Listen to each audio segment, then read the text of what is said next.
parfois il y a des choses qui ne sont pas agréables à dire.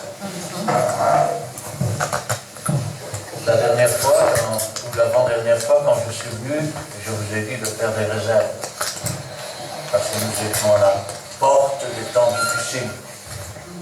Aujourd'hui, je vous dis que la porte est ouverte et que nous avons un pied dedans. J'aimerais prendre avec vous, ce matin, la parole de Dieu, bien sûr, dans l'évangile de Luc, chapitre 21, à partir du verset 5. Et nous lirons là que le verset 19. Comme quelques-uns parlaient des belles pierres et des offrandes qui faisaient l'ornement du temple, Jésus dit: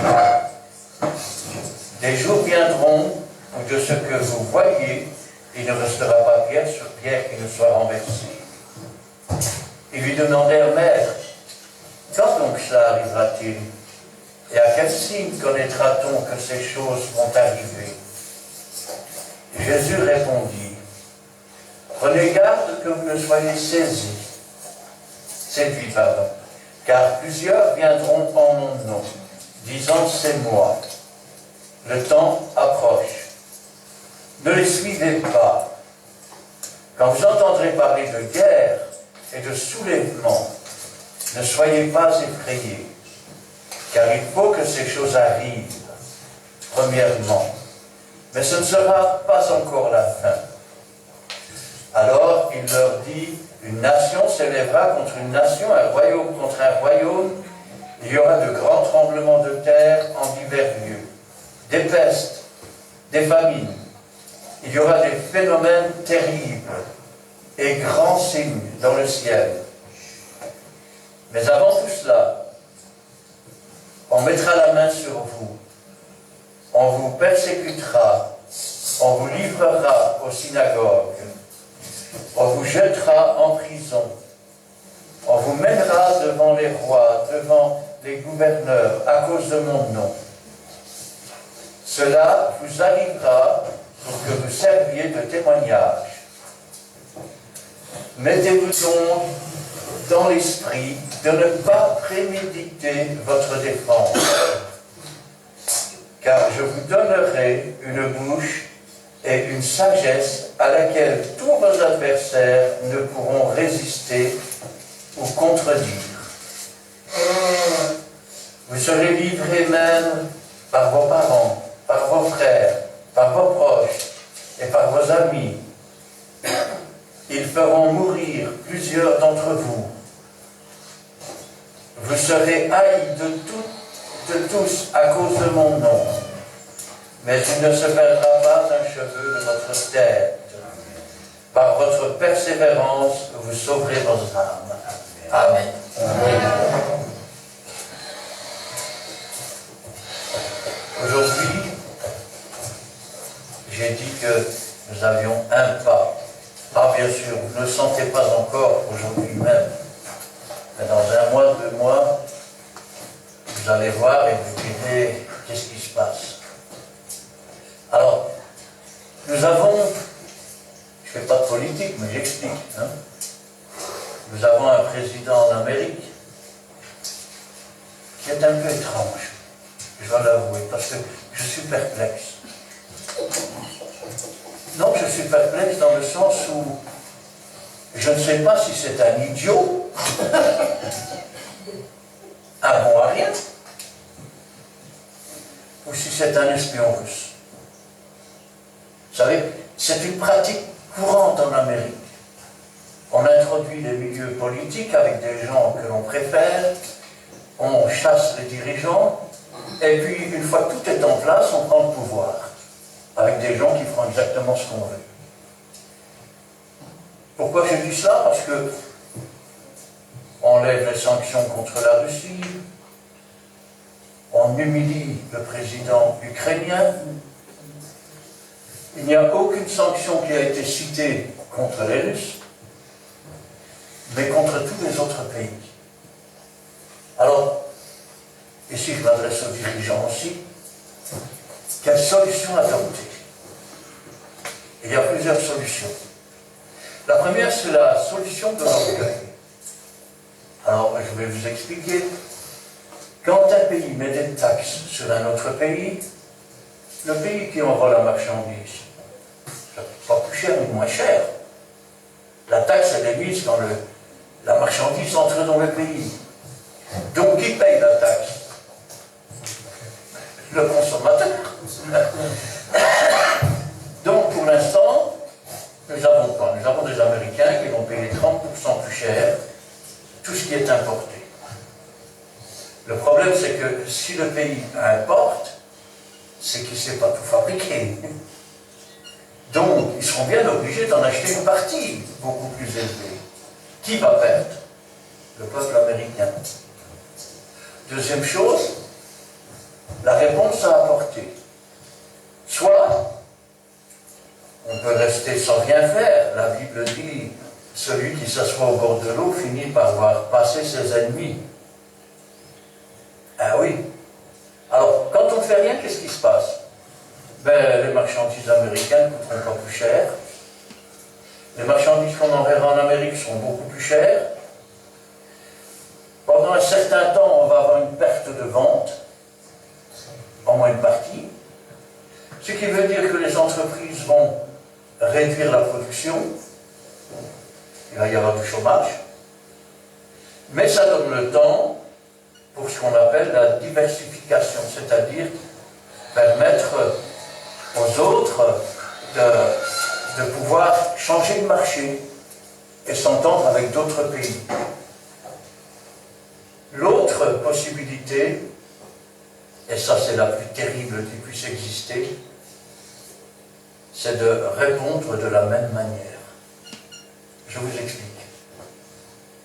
Quand nous envoyons des marchandises en Amérique, c'est l'Amérique qui taxe. Donc, c'est les Américains qui payent. Si maintenant nous taxons à 30% de marchandises qui viennent d'Amérique, la taxe, elle se fera à l'entrée du pays. Pour les Américains, ça ne change rien. Par contre, nous allons payer beaucoup plus cher. Je vais le dire autrement. À partir du moment où tout le monde se lance dans des taxes, il n'y a plus de confiance dans les bourses. L'Amérique a perdu plus de 5 000 milliards de dollars en quelques jours. 300 milliards pour M. Musk, 200 et des milliards pour Amazon, et on ne compte pas tout ce qu'ils ont perdu. Alors, quand les investisseurs se retirent parce qu'il n'y a plus de confiance, qu'est-ce qui se passe? Quand vous cherchez un investissement pour faire une entreprise, il n'y en a plus. Parce que l'argent est retiré du marché. Ce que je suis en train de vous dire, c'est que tout ce qu'on entend aujourd'hui et tout ce qu'on voit aujourd'hui mène à un effondrement mondial. La bourse de Paris a perdu ce matin près de 5% d'ouverture. C'est pas grand-chose, 5%. Mais c'est des milliards et des milliards. Pour vous donner une idée de ce qui est en train de se produire et de ce qui risque d'arriver dans les prochains mois, je crois que c'est les années 29 ou 19, mais la bourse s'est effondrée. Ça veut dire qu'il n'y avait plus d'argent dans les banques, ça veut dire que les usines fermaient, ça veut dire que les gens se retrouvaient sans travail, sans chômage, sans rien. Ça veut dire que la famine est arrivée, aussi bien en Europe qu'en Amérique. Ce que ce monsieur Trump est en train de faire, c'est de détruire le commerce. 2, c'est de détruire, je vais dire, la vie même des Américains, parce qu'il faut savoir que les Américains n'ont pas le même système que nous. C'est un peu comme le système chinois. Leurs pensions vont dépendre de la valeur de la bourse. Avec plus de 5 000 milliards de déficit en quelques jours de la bourse, ça veut dire qu'il y en a qui vont devoir retourner travailler à 80 ans. Parce qu'ils n'auront pas d'argent pour manger. Nous entrons dans les temps difficiles. Dans les temps où, malheureusement, si vous n'avez pas fait de réserve, vous risquez d'avoir des problèmes. Ces temps, ils nous sont racontés dans la Bible. Il y aura des temps difficiles, parce que les hommes seront hautains, blasphémateurs, irreligieux, amis de l'argent, ennemis des gens de bien. Ajoutez à cela les catastrophes. Les sociétés d'assurance, elles sont cotées aussi en bourse. Quand la bourse s'effondre, il peut y avoir toutes les catastrophes que vous voulez, il n'y a pas d'argent. Donc il n'y a pas de reconstruction. La Bible dit qu'il y aura des pestes. Quand il n'y a pas d'argent, il n'y a pas de système de santé. C'est comme ça. Et je vous ai dit que j'étais pas... Il y a des jours où j'aimerais être ailleurs. Pourtant, il faut savoir où sont nos priorités. Et c'est cela qui fait la différence entre un monde qui n'a aucun espoir et ceux qui sont dans la main de Dieu. Car c'est Dieu qui garde. Si nous nous appuyons sur le monde et les richesses du monde, nous allons être blessés. Si nous nous appuyons sur Dieu, Dieu change les temps, Dieu change les circonstances. Dieu a une solution pour toutes choses. Jésus est celui qui multiplie le pain. Il est celui qui change l'eau en vin. Il est celui qui multiplie les poissons. Il est celui qui multiplie le pain et l'huile chez la veuve de Sarepta. Il est le même hier, aujourd'hui, éternellement. Cependant, il faut comprendre ceci.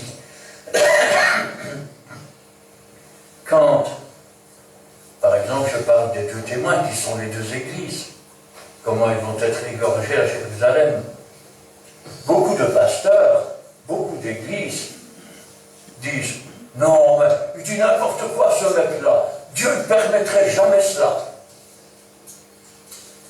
Regardez un peu ce qu'il dit à ses disciples. Avant tout cela, donc avant notre période, on mettra la main sur vous, on vous persécutera, on vous livrera aux synagogues, on vous jettera en prison, on vous mènera devant des rois, devant des gouverneurs, à cause de mon nom. Tout cela vous arrivera pour que vous serviez de témoignage.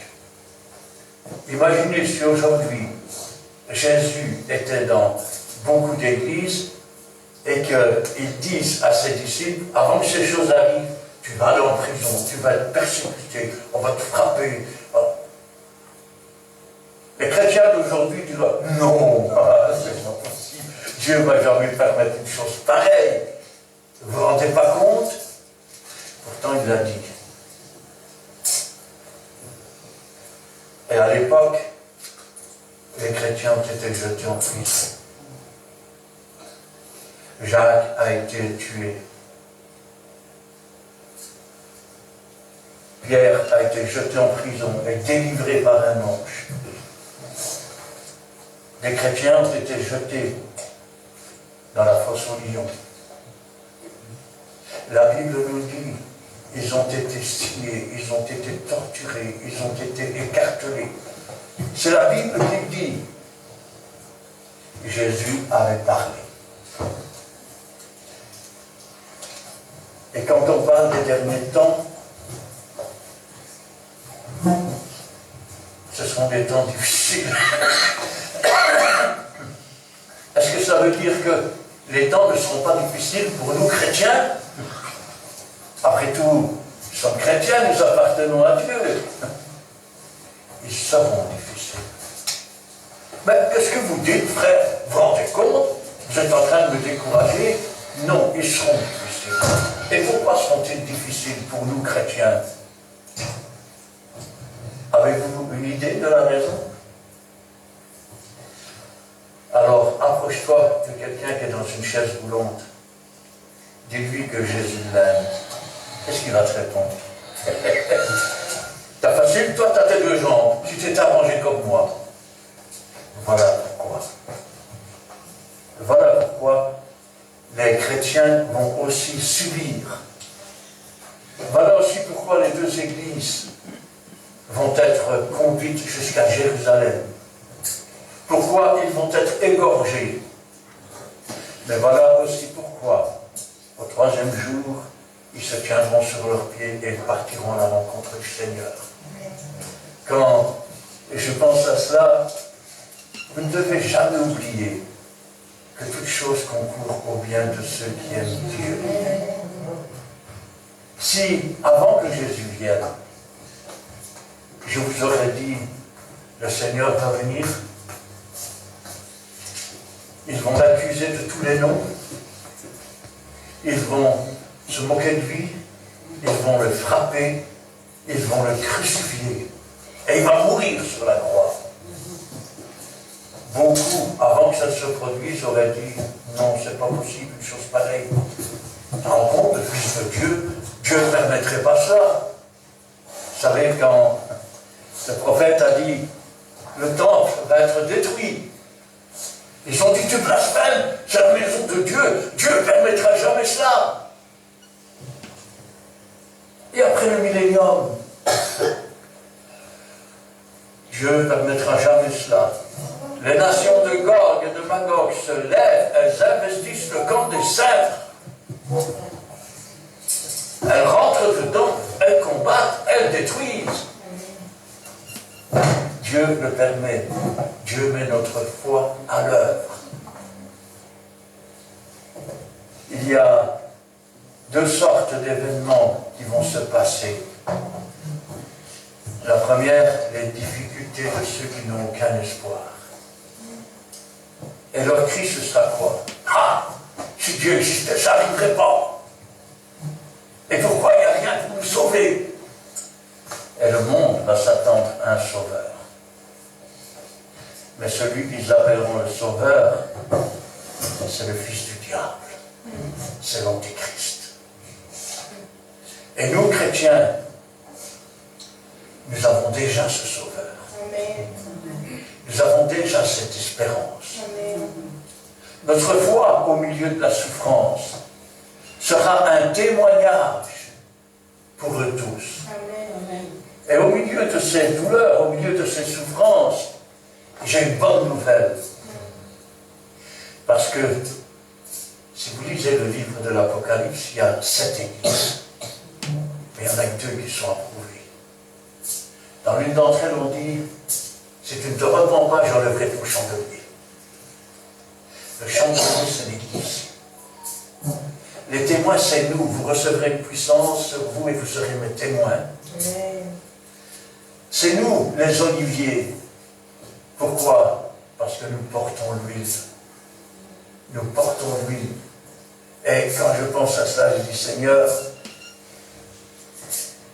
avant la mort des chrétiens à Jérusalem, la même où leur Seigneur a été crucifié, il y aura un réveil. Vous savez ce que c'est qu'un réveil? Et c'est ça que la Bible nous dit. Les 2 témoins, la pluie de l'arrière-saison va arriver. Rappelez-vous, il y a la pluie de la première saison, la Pentecôte, et il y a la pluie de l'arrière-saison. Et les 2 témoins se lèveront pendant 3 ans et demi. Et ils vont prophétiser. Ça ne va pas plaire. Ça ne va pas plaire. Parce qu'ils vont révéler les choses. Et après qu'ils auront prophétisé que leur temps sera terminé, alors viendra leur supplice. À l'image du supplice que Jésus-Christ a souffert pour chacun d'entre nous. Quand je pense à ça, je dis, Seigneur, à quoi devons-nous nous attendre? Nous devons nous attendre à tout et à rien. À tout et à rien. Nous pouvons nous attendre à voir la famine arriver. Nous pouvons nous attendre à voir les désastres s'abattre sur la terre. Nous pouvons nous attendre avoir des guerres cruelles, nous pouvons nous attendre à voir tout ce qu'un homme animal peut faire. Et quand les hommes commencent dans la cruauté, il n'y a plus aucune limite. Je ne suis pas en train de vous faire peur. Je suis en train de vous dire, pour quelques-uns, parce que je ne vous connais pas, et Dieu merci, je ne suis pas l'accusateur des frères, mais je suis en train de dire pour quelques-uns, il est temps de te repentir. Il est temps de changer de vie. Arrête de faire semblant. Le jour vient, tu ne connais pas l'heure, tu ne connais pas le jour. Si tu es prêt, tu entreras dans le ciel, quelles que soient les souffrances par lesquelles tu seras passé. Si tu n'es pas prêt, tu ne monteras pas. Mais tu descendras dans le séjour des morts. Il y a des pleurs et des grincements de dents. Nous sommes la génération qui avons vu tout ce qu'on peut imaginer comme progrès. Vous ne croyez pas? Alors, moi je me souviens des vieilles radios qui avaient une prise, c'était du 110 volts à l'époque, il n'y avait pas de 220. Les locomotives marchaient encore à la vapeur. Après j'ai vu les Michelin, les trains Michelin avec du diesel. Et puis les trains de marchandises qui sont arrivés, toujours en diesel, puis les trains électriques. On a vu les premières voitures dans nos cités. Tous les gens sortaient pour voir. Et t'as vu? Oh, c'est une voiture. Parce que les ouvriers n'avaient pas de voiture. Puis on a vu les modèles changer. Aujourd'hui, on voit des voitures électriques. On voit des trains électriques. On voit des fusées. On voit des satellites. On voit de l'électronique partout. Je me souviens quand on a eu la première télévision à la maison. C'était un machin avec un écran. On n'avait pas de commande pour appuyer. On allait, on tournait le bouton, puis il fallait régler parce qu'il y avait l'antenne au-dessus. Quand je pense à ça, je dis Seigneur, nous avons vu tout ce qu'il est possible de voir. Je vais dire comme évolution. Et aujourd'hui, Satan dit toujours, plus haut est l'orgueil, plus brutal est la chute. Aujourd'hui, il va falloir réapprendre dans les prochains mois, dans les prochaines années, il va falloir réapprendre à faire son jardin pour manger ses légumes. Ah, on fait comment? Alors renseigne-toi et apprends. Il va falloir réapprendre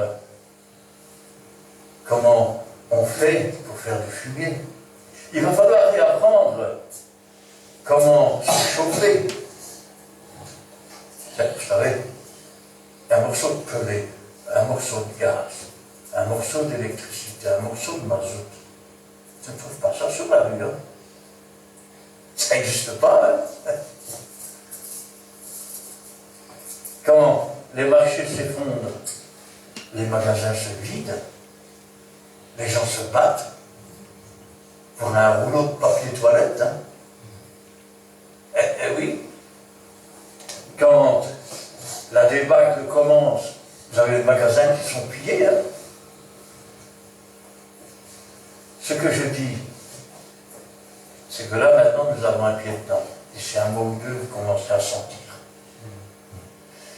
Et si l'État européen a la bonne idée d'être orgueilleux et de répondre par des taxes plutôt que de diversifier et donc s'adresser à d'autres pays pour vendre ces marchandises, eh bien, toutes les tâches qu'ils vont mettre sur les Américains, c'est nous qui allons les payer. Rappelez-vous qu'aujourd'hui, si une entreprise ferme, 2 ans plus tard, si tu n'as toujours pas de travail, tu n'as plus de chômage. Je dis ça, je dis rien.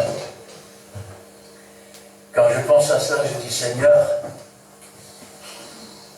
s'il y avait encore que ça ne serait pas encore trop grave. Mais il y a le soleil qui chauffe de plus en plus. Vous savez, on parle de réchauffement climatique, on parle des glaces qui fondent.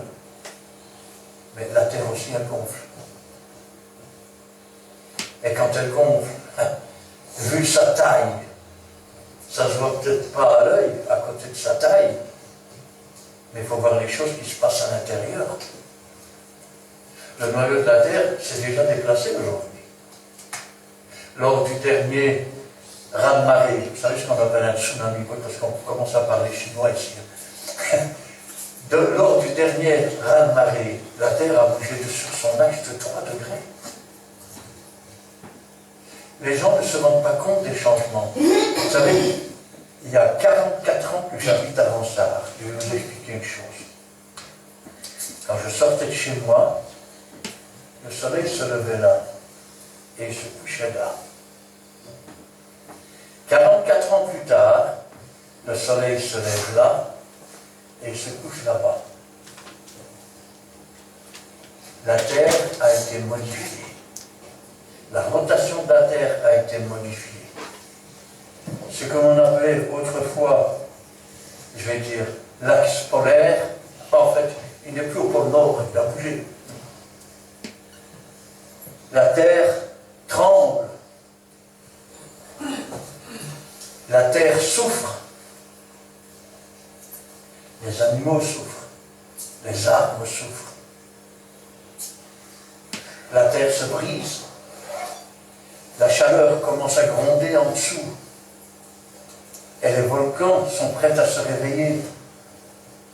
Moi, je sais bien, le volcan, il y a ça, il y a ça. Si je vous disais que, quand on parle de phénomènes, il y a aujourd'hui des phénomènes vraiment spéciaux. Tenez par exemple à Yellowstone, on n'avait jamais vu ça auparavant. Des centaines d'ours sont sortis de la montagne et sont allés s'installer sur une route. Comme s'ils avaient flairé un danger.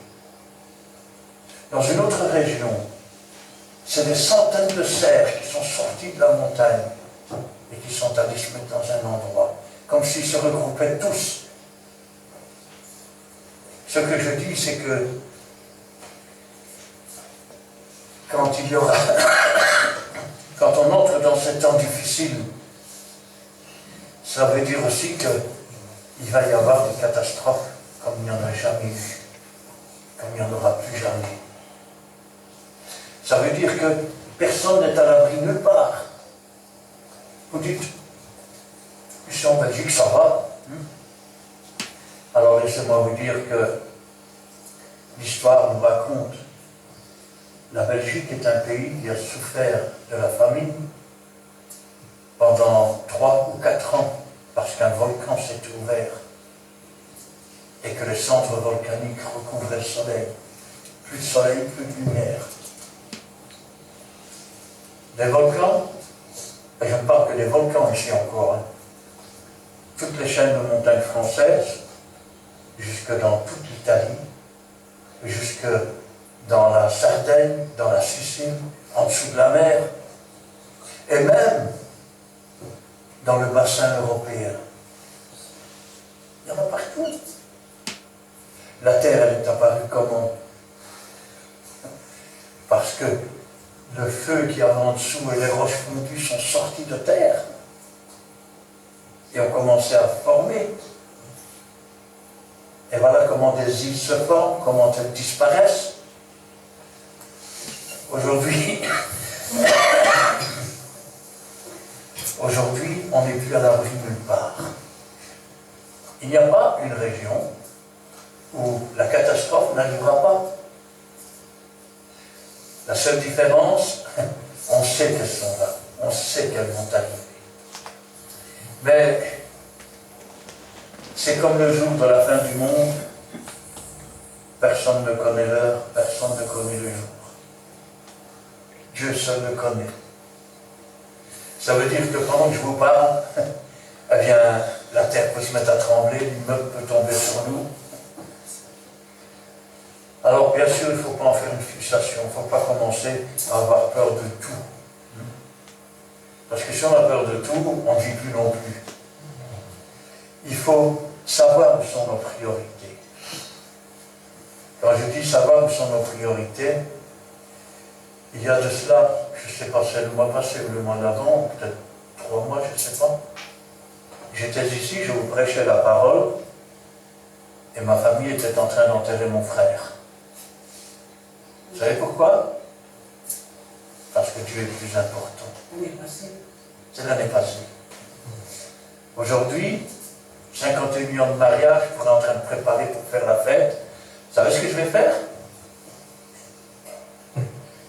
Je vais vous parler de Dieu. Amen. Et vous parler du temps. Et cet après-midi, je serai encore là chez moi. Pour Dieu. Parce qu'il doit occuper la première place. Parce qu'il doit être en nous. Parce que nous devons vivre pour le Seigneur. Amen. Ah, bien sûr. Maintenant que j'ai dit tout cela, il y en a certains qui se disent, qu'est-ce que je vais devenir? Qu'est-ce que tu vas devenir? Tu es un enfant de Dieu. Tu n'as rien d'autre à devenir. Tu dois t'appuyer sur Dieu, tu dois t'attendre à Dieu, tu dois invoquer Dieu, tu dois marcher pour Dieu. Et n'oublie pas de penser à tous ceux qui n'ont pas d'espérance. Il n'y a plus de joie pour un pécheur qui se repent que pour 1000 qui n'en ont pas besoin. Mais il y a des larmes dans le ciel pour un pécheur qui descend dans ces jours des morts. Rappelez-vous, ce serviteur qui avait reçu une mine, il ne l'a jamais fait valoir. Il l'a enterrée pour pas qu'on la voie, pour pas qu'on sache qu'il l'avait. Résultat, mauvais serviteur. Quand je pense à ça, je dis, Seigneur, maintenant que vous savez ce qui va arriver, maintenant que vous savez que les grelons vont tomber comme des balles de ping-pong ou comme des boules comme on joue à la pétanque, maintenant que vous savez que les vents vont se lever tellement fort que les toitures vont s'enlever, maintenant que vous savez que la terre va trembler, maintenant que vous savez qu'il va y avoir des guerres, il va y avoir des morts partout, il va y avoir des famines, il va y avoir des pestes. Une seule chose va être importante pour vous. Une seule chose. Cherchez Dieu pendant qu'il se trouve.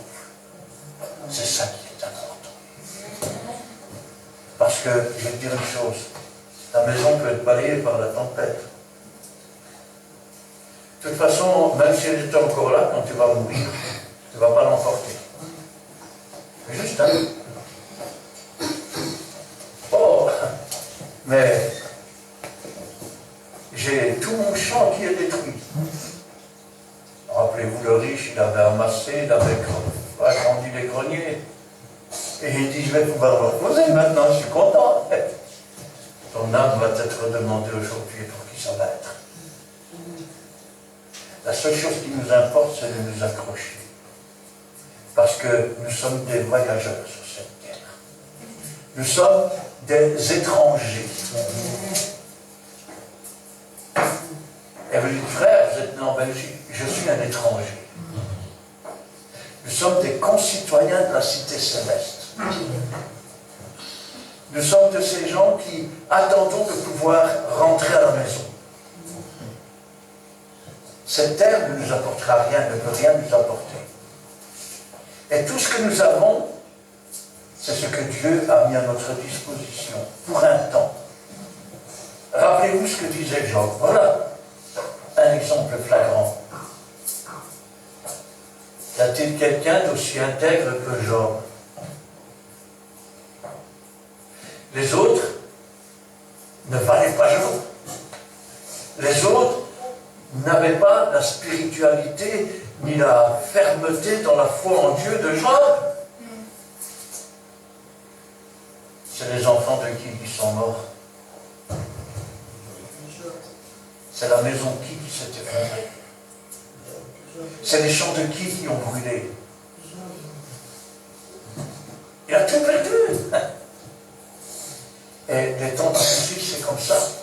Un serviteur venait à dire à Job, tu sais, il s'est passé ça. Il n'avait pas encore fini qu'un autre arrivait. C'est ça les temps difficiles. C'est ça les catastrophes. Mais rappelez-vous toujours qu'après l'épreuve vient la victoire. Et dans la victoire, Job a reçu beaucoup plus que tout ce qu'il avait perdu. Dans le ciel, nous recevrons beaucoup plus que tout ce que nous avons perdu. Le Seigneur a dit, il y a plusieurs demeures dans la maison de mon Père. Si cela n'était pas, je ne vous le dirais pas. Je vais vous préparer une place. Et lorsque je vous aurai préparé une place, je vous prendrai avec moi. Parce que là où je suis, je veux que vous y soyez. Rappelez-vous toujours que quelle que soit la difficulté, quel que soit le problème, Dieu est notre ami. Je me souviens d'un chrétien, il avait acheté un magasin de poils. Je crois que ça s'appelait les poils Lucifer, entre parenthèses. Déjà, le nom n'invoque rien de bon, mais bon. Et un jour, il est arrivé chez le pasteur. Il dit, pasteur, j'ai fait faillite. J'ai honte de venir à l'église. Les huissiers sont venus, ils ont pris tous mes meubles, j'ai plus rien. Alors le pasteur l'a regardé avec un grand sourire. Il lui a dit, maintenant qu'ils ont pris, ils ne peuvent plus rien prendre. Non. Tu es dans le fond du trou. Oui. Donc tu peux que remonter. Quand tu tombes dans l'eau, que tu te noies, que tu es dans le fond, tes pieds touchent à terre. Si tu pousses comme il faut, tu vas remonter. Hein. Si maintenant tu te laisses aller, ben, tu vas couler. Hein. Alors, quand je pense à ça, je dis, Seigneur, Dieu le permet parfois. Vous savez pourquoi? Parce que quand on n'a plus rien, quand on ne sait plus s'appuyer sur rien, Dieu nous a montré que tout ce qu'on s'appuie, ce n'est rien, ça ne vaut rien. Mais si on a la force à ce moment-là de se tourner vers Dieu, alors on comprend que quand on s'appuie sur Dieu, ce n'est pas un roseau brisé qui blesse. C'est celui qui peut tout et au-delà de tout ce que nous pensons, de tout ce que nous imaginons. C'est lui qui élève les rois, c'est lui qui les abaisse. C'est lui qui a programmé les temps et les moments. Parce que le diable fait toujours une œuvre qui le trompe. Quand je pense à ça, je dis, Seigneur, c'est vrai que ce n'est pas facile. Pas facile à accepter ce que je viens de vous dire. C'est dur. Mais imaginez que je fasse comme certains pasteurs dans certaines églises. Il y a des difficultés, mes frères, mais rassurez-vous, tout ira bien. Dieu ne le permettra pas. Il va mettre sa main et tous les problèmes vont s'envoler. Amen. Tout le monde est bon, tout le monde est gentil, on ira tous au paradis, vous en faites pas. Vous savez, il y a une chanson dans le temps qui disait « Tout va très bien, Madame la Marquise ». Sauf que l'écurie a brûlé. L'écurie a brûlé. Oui, mais à part ça, tout va très bien, Madame la Marquise, si ce n'est que le cheval est mort dans l'écurie. Hein? Oui, mais à part ça, tout va très bien, sauf que le feu de l'écurie a mis le feu au château. Le monde est le monde. Il est dirigé par le prince du monde. Rappelez-vous que celui qu'on appelle le prince du monde, c'est le serpent ancien, le dragon des derniers temps. Pour devenir un dragon, il faut qu'il se soit nourri. Et il se nourrit avec quoi? Il se nourrit avec le désespoir de l'humanité. Il se nourrit avec le sang qui est versé. Il se nourrit avec la mort qui traîne autour de lui. Parce que son but, c'est de détruire l'humanité complète. De détruire l'humanité complète. Et si Dieu n'était pas là, il le ferait. Il le ferait. Quand il dit à Jésus, si tu t'agenouilles devant moi et m'adores, je te donnerai tous ces royaumes. Quel menteur! La terre ne lui appartient pas, elle appartient toujours à Dieu. Et je vais vous dire une chose, au moment où il croira avoir pris possession de la terre, avoir tué tous les chrétiens, c'est alors que le shérif du ciel va descendre et qui va dire la terre m'appartient toujours, je t'ai jamais rien donné, je t'ai jamais rien donné.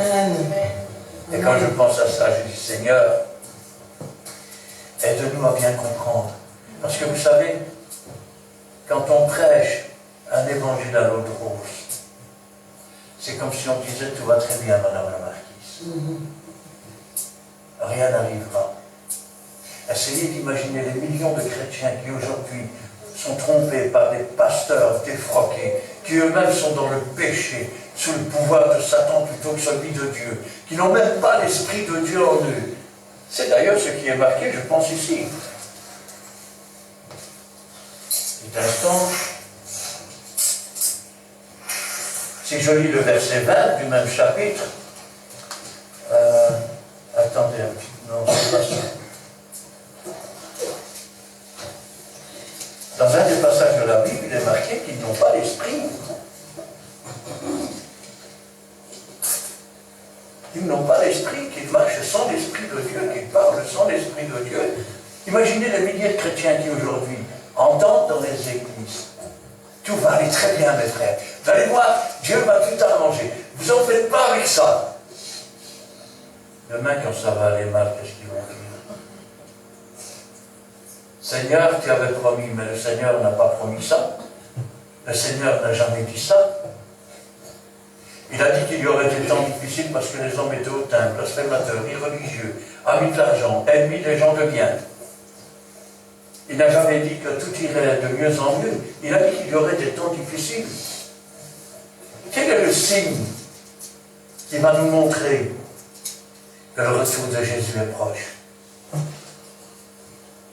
Quand vous verrez Jérusalem investie par les armées, alors levez votre tête parce que votre délivrance est proche. Il nous donne un signe ici. Vous voyez, parce qu'il s'émerveillait des ornements qui étaient offerts pour le temps, il ne restera pas ici pierre sur pierre qui ne soit renversé. La prophétie n'est pas accomplie. Le mur des lamentations n'est-il pas toujours là? N'est-ce pas de pierre sur pierre? Quand vous verrez ces choses, et que vous verrez l'abomination de la désolation établie là où elle ne doit pas être, c'est-à-dire le faux Christ, alors votre délivrance sera proche. Mais quand on dit que la délivrance est proche, vous savez, il y a plusieurs manières d'être délivré. Quand quelqu'un est dans la souffrance, et qu'à un moment donné, il meurt, qu'est-ce qu'on dit? Il est délivré de cette douleur. La délivrance de l'Église, c'est ça.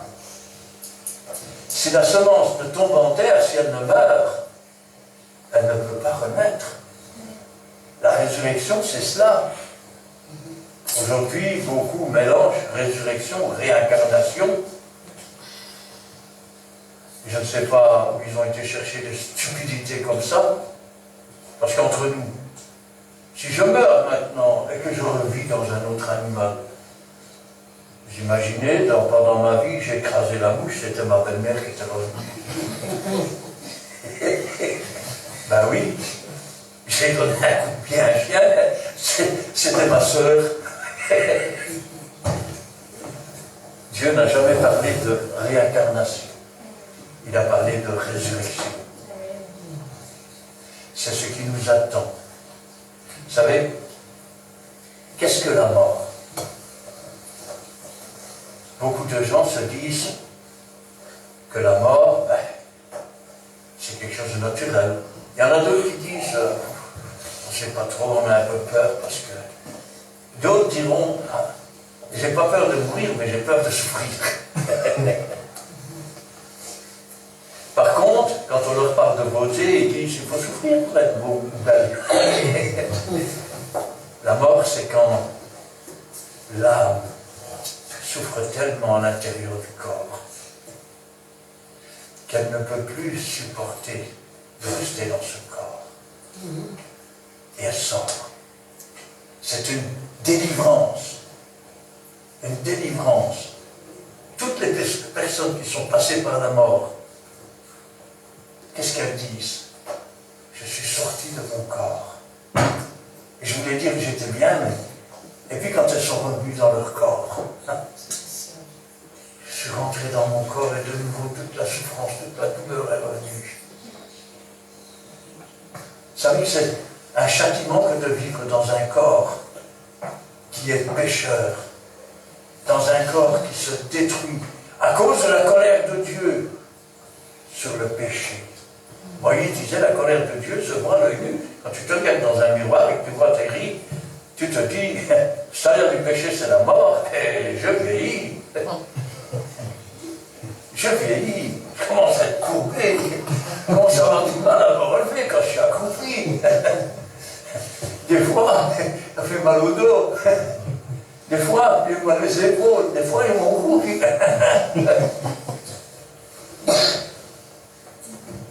C'est la souffrance d'être dans ce corps. Rappelez-vous toujours bien cela. Si un jour vous êtes amené pour être tué à cause de Jésus, dites-vous bien que si vous êtes là, ce n'est pas pour avoir peur, ce n'est pas pour crier « Non, non, je ne veux pas mourir !» C'est parce que Dieu vous a choisi pour être témoin. Amen. Et si à ce moment-là, l'Esprit de Dieu est en vous, vous vous redresserez avec un grand sourire. Et vous louerez le Seigneur ou vous chanterez un cantique. Et celui qui est là, il dira, ils ont quelque chose qu'on n'a pas nous. Qu'est-ce qui se passe ici? C'est pas normal. Je crois qu'ils sont fous. Non, ils n'ont pas l'air. Vous servirez de témoin. Vous servirez de témoin. Un jour, quelqu'un m'a dit, oui, mais j'ai beau parler de Jésus, ils ne veulent pas. Ils me disent, qu'est-ce que j'en ai à faire de ton Jésus? À quoi ça sert?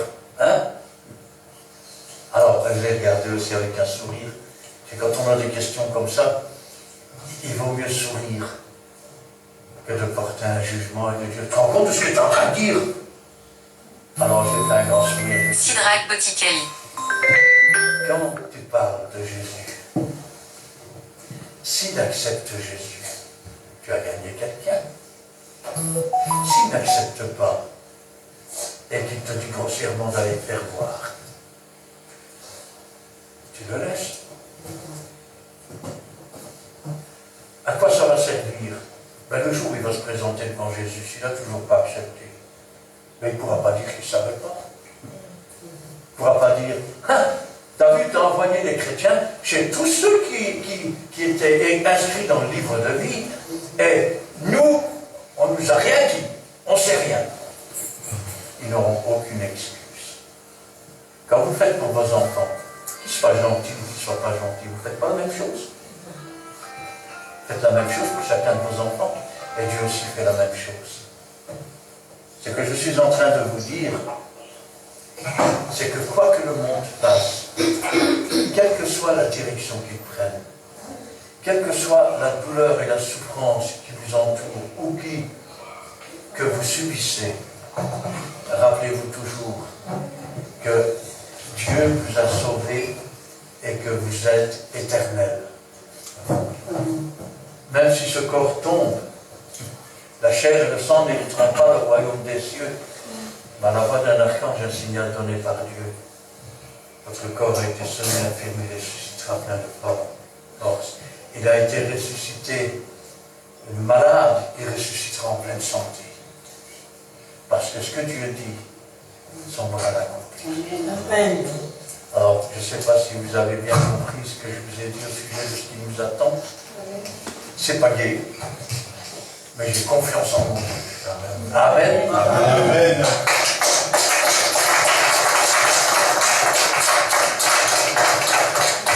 Seigneur notre Dieu, notre Père, nous te louons, nous te rendons grâce. Béni sois-tu et gloire à toi, louange te soit rendue. Ta parole, elle est la vérité, elle est la vie, Seigneur. Quand on dit dans le monde qu'un homme averti en vaut deux, Tu m'as permis aujourd'hui de sonner dans la trompette, même si ce sont des choses qui ne me plaisent pas de dire. Elles sont la vérité. Et ton peuple en a reçu l'avertissement, Seigneur. Qu'il puisse se lever, qu'il puisse comprendre.